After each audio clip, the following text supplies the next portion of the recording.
Okay, for everybody watching this, I'm here with Robert Nickson, and this is the first one of these interviews that I've done. Danielle, who handles all of our social media, she said to me, "You really should be interviewing some artists when they have an upcoming release." So, me and Rob have been sitting here trying to get Google Meet to work for absolutely ages, and Rob's recording on his phone, which is why the quality of his screen is fine, whereas I'm recording on my MacBook camera because I haven't worked out a way to have a better recording yet. So I'm just much better looking. What's that got to do with it? I'm higher quality. I'm better looking now. So okay. Well, your studio is looking nice. Do you play all those guitars? very rarely. I bought them at a time when I always wanted to be in a punk rock band somehow, and so I always wanted to learn to play guitar. And 10, 15 years ago, I started buying a bunch, and I can sort of play what I call cowboy chords or power chords. And You do play on some of your own tracks. I mean, you played at one of our Pure Trance shows, and you were playing the guitar over the top of your music. Yeah, I was. Yeah, I mean that was just a lot of practice to get it right. And I can't play just sort of naturally like that. That was just just learning note for note what to do on it, and Yeah, and just just doing it that way. that was exactly what I did in Pure Energy.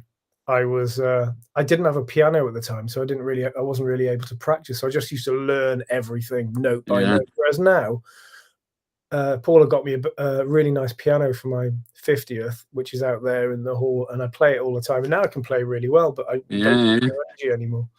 Yeah. So, a lot of people probably don't know, but you moved from the Netherlands to New York, or just outside New York. I'm in Western Massachusetts, so to make it easy, I'm sort of about halfway between Boston and New York. Oh, so you're not even in New York. So you're in massive Massachusetts, the Bee Gees. Massive two shits, as some people call it here.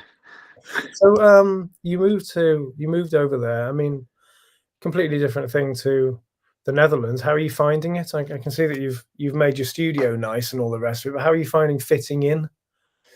It's a weird thing because it's the same but different. It's hard to explain. Yeah, obviously things are different, but most of it, the day-to-day stuff is the same. It's hard to describe. People ask me that all the time, and unless I'm speaking to someone who's also moved somewhere far enough in their life, it's hard to explain. And it's the same but different. Well, Paula moved here to Wales from the Netherlands, and she finds Yeah. it completely different. I mean, culturally, Yeah. everything. I mean, do you see steam coming out of manhole covers and people eating bagels a lot? I do see the manhole cover steam. Yeah, I do see that in New York and Boston. The bagels, not so much. Though they are around the bagel shop. There's a lot of we have a lot of Dunkin' Donuts around here. It's So just so dangerous, isn't it? I've never been. No, maybe I've been once, but no, it's not for me. Yeah, you got to not do it. Let's talk about music. So what have you got at the moment? I know you've got Aluminium coming out on Pure Trance. Aluminium, yeah. That's Friday. I can't put my finger on the date right now. 11th, I think. 11th. Friday the 11th of November, which is obviously another amazing record. 11th of October. For anybody watching and listening to this, Robert is our best-selling artist. Am I? Oh, look at that. You are, and you've released more records than anybody else, I think, apart from Allende. I think maybe you. Otherwise I got some work to do, So we're always happy to have a new Robert Nickson track, and obviously we did the RNX album. Was it last year? Which is really good. What's the difference between RNX and Robert Nickson? I guess you'd call it progressive trance, or I just like calling it slower trance. Everything's just toned down a bit more. It's all a bit more progressive, I guess. Yeah, it's you can still tell it's you, but it's just a bit slower. Yeah. I mean, when I did some of the collabs on there, I was telling the guys, it's your job to make sure it doesn't become too trancey. Yeah. when I did track with Forerunners and Miramar, I make sure this doesn't get too trancey, because I'll keep adding a little melody here and a little melody there, and What did you call it? Miramar. Miramar. Miramar. Miramar. Whoa.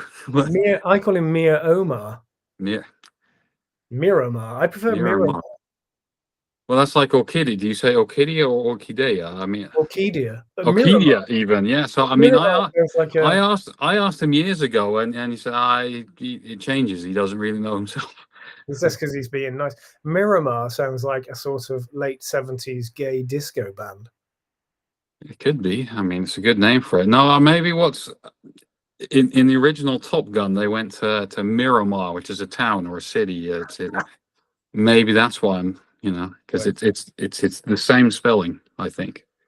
Are you a gay disco fan? I honestly don't know. I've never been, to my knowledge. No? Well, you should go to one. Yeah, maybe. Yeah. Anyway, will I see you there? I've got to definitely. I've been to many gay discos in my life, and that's why I like trance music. So I've got a few questions that I've written down here, which I'm going to ask you. If you don't feel comfortable answering any of them, that's fine. When did you fall in love with trance?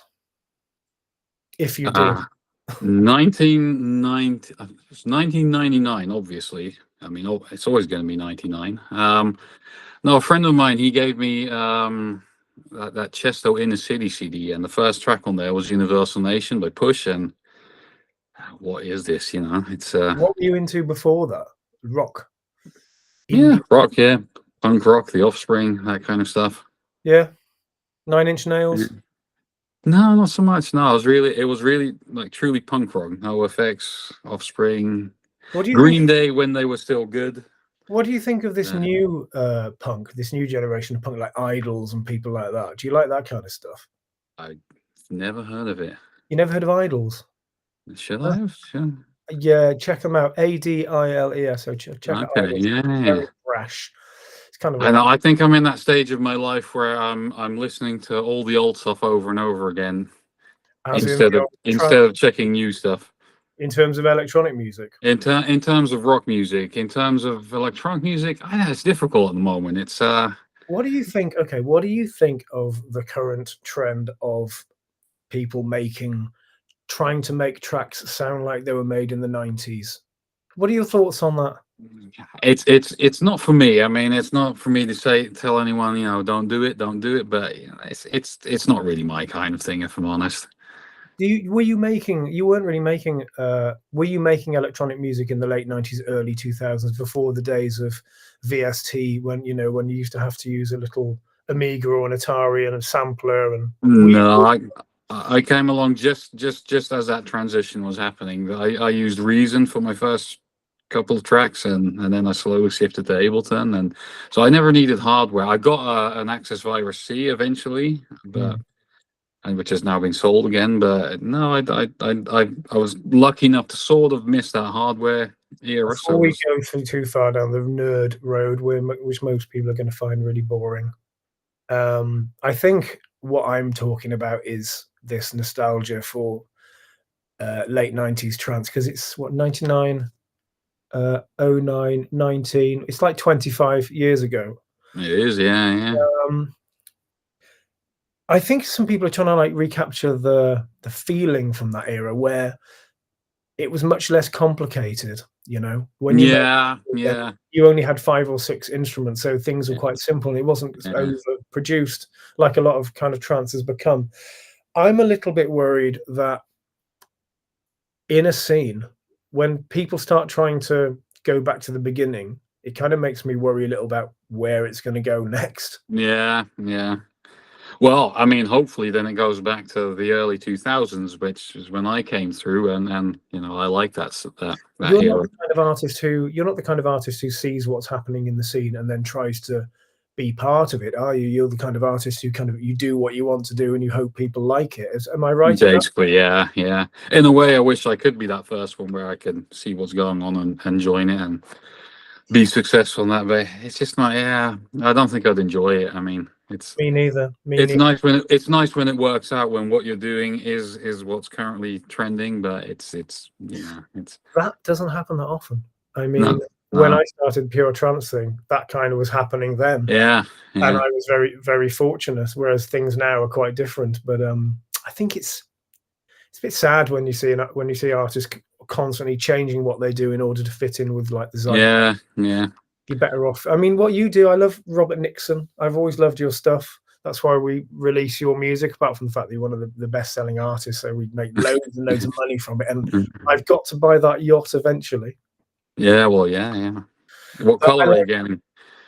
I like the fact that you have your own sound, you know, and a lot of artists, it's something that they kind of strive for, is to, you know, when you hear a Robert Nickson record, you know it's a Robert Nickson record.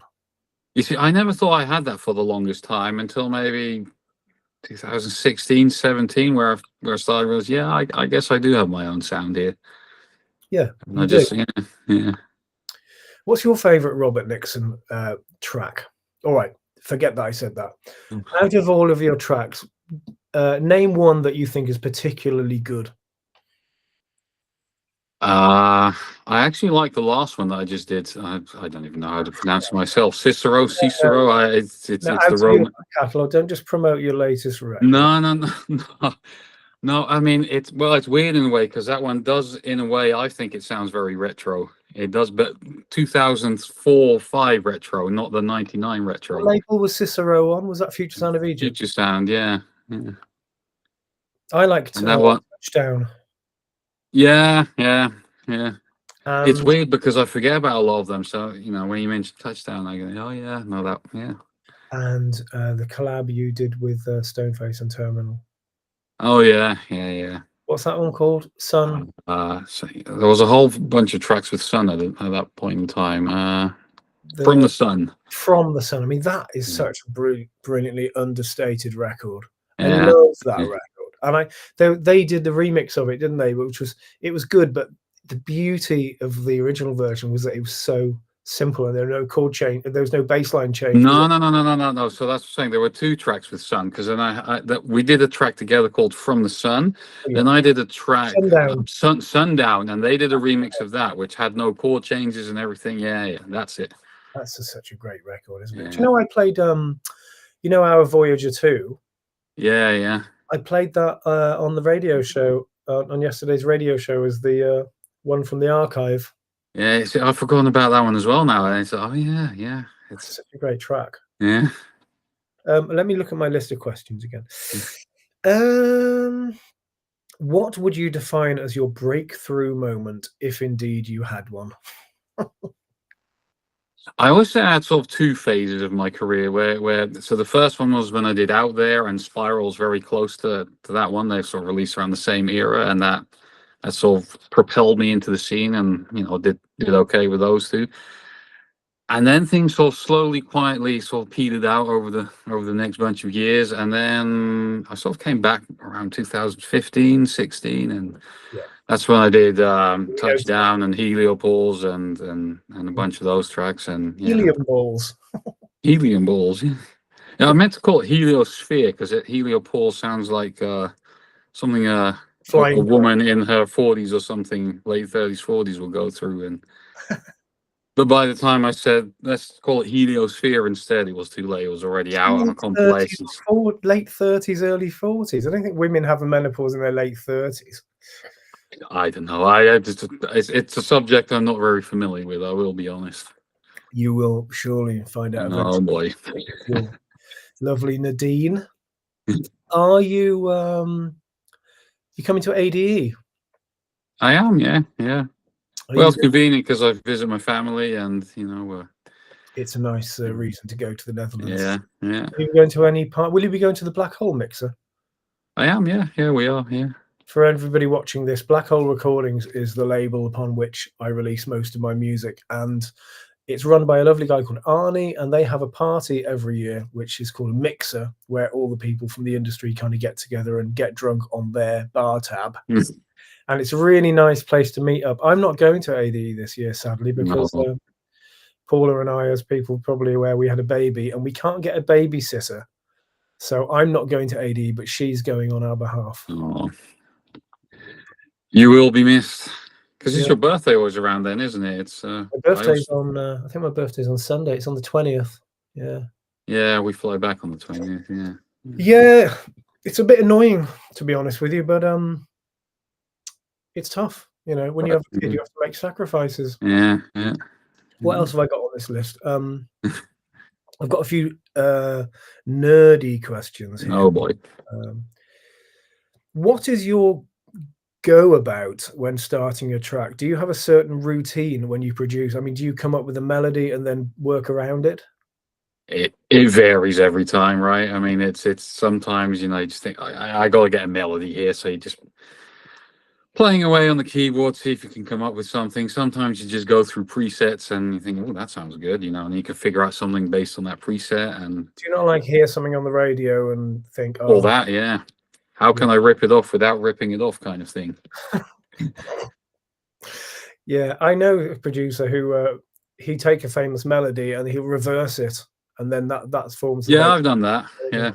Yeah, that's an interesting thing to do. I've done that with the Orange theme. I forget the track name, but I've done it with the Orange theme, and it's weird. It's weird in reverse. One of your tracks. Yeah. Even the arpeggiation is because it, you know, the Orange theme, it's you know, has a da, da, da, da, da, da, you know, but even that backwards, and it's weird. But it works. Oh, that's really it. I did a remix of the Orange theme back in 1999. Yeah. And it took a lot of working out because there was no MIDI. Had to work the whole thing out all the way through. It's very complicated. I listen to a lot of classical FM, classical radio during the day. Yeah. Some of it, and that's a really good place to get like chord ideas and stuff, you know, inspired by. What else have I got here on this list? Nadine actually, she did bust one of yours from that at the time. I forget which one it is, but she's like, wait, what's that playing right now? It was actually my dad was listening to the radio. And you told me about it. It was Hope. Was it? I really can't remember, but and I was on the phone with her at the time. She said, "What's that song? It sounds like Solarstone in the background." Like, well, it's no, it's Glasscock. And then, no, you're right. It's a piece by Gorecki, and it starts off with the. That's it, and I just I recorded that, and that was what I used, and why not? This is an interesting one. So with the music business, right? We know that it is like the guy from. League of Gentlemen, it's a shit business. It is hard, right? Yeah. What are the challenges that you find most difficult in the music business? It's really the whole making it a career kind of thing. It's you know, because I'm fine with making music, I'm fine with releasing on labels, you know. I'm lucky enough that I'm releasing on, let's say, well-established, bigger labels, so you get some traction as well and everything. But following up on that and making it stick and making the most out of it all and the whole promotion of everything and just really it's hard. Just never been my thing. It's really, really difficult because it comes down to money really, and the tier of artists, you don't make enough money from selling your music to make a living, so you have to do other things like performing. As a DJ, you're competing against people often 20 years younger than you who are prepared to go out and do it for pretty much nothing because they think they can build a career on the back of that. It's quite hard to stay focused on making music when you're thinking in the back of your mind, you're thinking, should I really be doing something else? Yeah. I was saying it a few weeks ago. I was telling Nadine about, you know, it's like a bad friend who keeps pulling you back in a way. It's, you know, as much as we want to do it, you know, at times I think it's time to move on, and you know, I'll still always make music, but I need to sort of, at times I need to really do it on the side and focus on something else more. It's so hard to do that though. I mean, I've been doing this a very, very long time, and running labels, you do interact with a lot of artists, and I found in my time in the industry, a lot of artists have come and gone, and they kind of come along and they make some great tracks and they're full of all these hopes and dreams and ambitions. And then when they realize that they can't actually do it professionally and just do that and make a living from it, rather than say, okay, I'm going to do something else and I'm going to make music for pleasure. They stop entirely, and they will close all of their social media accounts.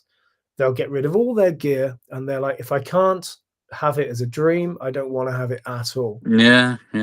It's absolutely tragic, but when you're growing up as a kid and you have these dreams of, I just want to make music and that's what I want to do, and if I can make a living from it, great. And then if you realize you can't, you really feel it's like a massive like knife in the heart. Yeah, that's yeah.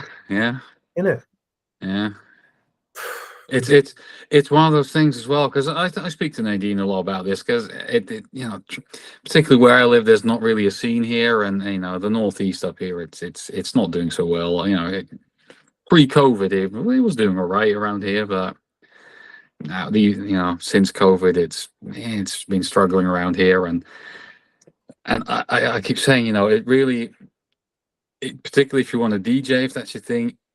You really are better getting a ghost producer and focusing all your energy and time on basically becoming an actor. We're not going into the ghost production. No, I'll keep it short. I promise. Go, but we like the fiddly stuff in the studio. We want that sound to sound a little bit more whatever and a little bit less whatever it was, and we enjoy that, and we like making these tracks and everything. And really, if you can let that go and just outsource it to someone else and just focus on the career building thing, it probably would be a lot better. But it wouldn't be authentic though. So it's. But you're doing this because you like making music. I mean, I don't think you're fan. I mean, none of us. I certainly didn't set out to be a DJ at all. I just was making music, and I love making music, and I was making a living from it. And then when the music industry kind of collapsed and everybody stopped paying for music, I had to start DJing in order to pay the bills. That's why I started DJing. Turned out that I'm fucking brilliant at it. But it turned out that I enjoyed it, and it's been okay. But I think a lot of people would be quite happy to just go into the studio, make music and release it, and then just keep on doing that, right? Yeah. It's not, I mean, I generally enjoy DJing. It was never my part, it was never my chosen path either, but it's, you get asked to play for an event somewhere, you think, oh yeah, that sounds like it could be fun. And you sort of get into it, and then it's very addicting as well in a way. It's It is. When you're a really good show, you start all the little flashlights of the dreams that you had, they kind of reappear, and you think maybe. Yeah. But then you have shows where they think, yes, this is why I'm doing it, and it can be a small show as well. They're often the better ones, I find. A small show where this is why I'm still doing it. When all those doubts come, you have a small show and everything is great, and everything just works out, and you have a great time, and then you have those shows you think, why am I still doing this? What am I doing here? You know what? In the last month, I've done a series of shows, and it was exactly that. It was like last Friday at Helsinki with Atapio. We did this all night long Pure Trance thing, me and Orchidia, and it was absolutely amazing. The venue was perfect, great number of people. It was just perfect all night long. And yet a few weeks before that, I did another gig that I thought was going to be amazing. Everyone was talking about how great it was, and it was just completely fucking crap. Vibe.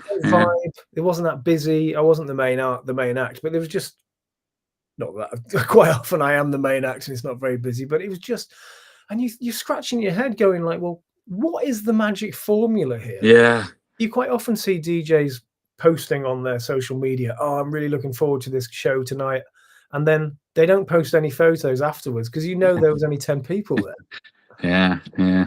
Those gigs can be. And I laugh at it, but it's really quite sad. It's because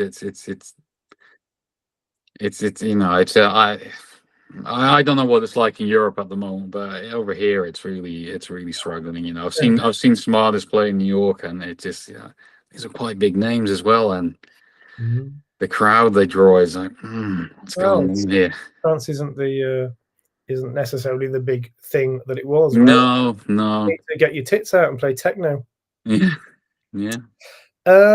So we mentioned Aluminium, which is coming out Friday the 8th, was it? October 11th.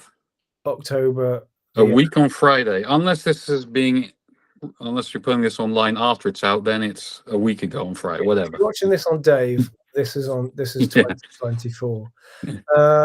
People always ask me, what have you got coming up next? And I don't really like giving too much stuff away, but is there any other singles and any other labels you want to plug? Honestly, I think that's the last one for now that I've got planned. No, there's 40 Cats did a remix of Spiral that's coming out on, I think it's Armada Captivating. One of the Armadas, I think it's Captivating. The remix? 40 Cats. 40 Cats. 40 Cats, yeah. I asked her about the name. It's her as well. Is it like a techno thing? No, it's like it's progressive trance, progressive house, whatever in between that and Spiral. Yeah. Really? Okay, yeah. cool. Yeah. And that's coming out on Captivate. Armada Captivating, yeah. Oh, really? Oh, look forward. Can you send me it? Yeah. Yeah, I'll play it on the radio show on next week and piss Armada off. Have you heard Armin's cover version of the Vangelis one? Pulsar. I heard bits of it, yeah. I played it on the show on yesterday. It's really good. Yeah. Really like that. You're a massive Vangelis fan, though, aren't you, as well, like me? I like specific tracks very, very much. Let me put it that way. Do you like Spiral by Vangelis? You know the one?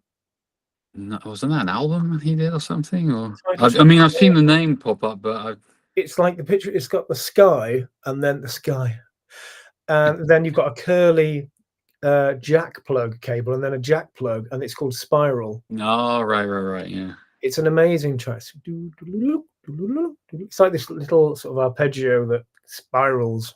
Well, that'll be the next one to get inspired from, right? Get inspired by it. Okay, Rob, I'm going to end it now because you've answered all the questions really well. Mm-hmm. And I'm sure everyone's really enjoyed this interview. And I'll not see. I'm sure if they don't enjoy this interview, the people on the internet will be very kind and pretend to like it anyway, because that's how it works on the internet. Is it?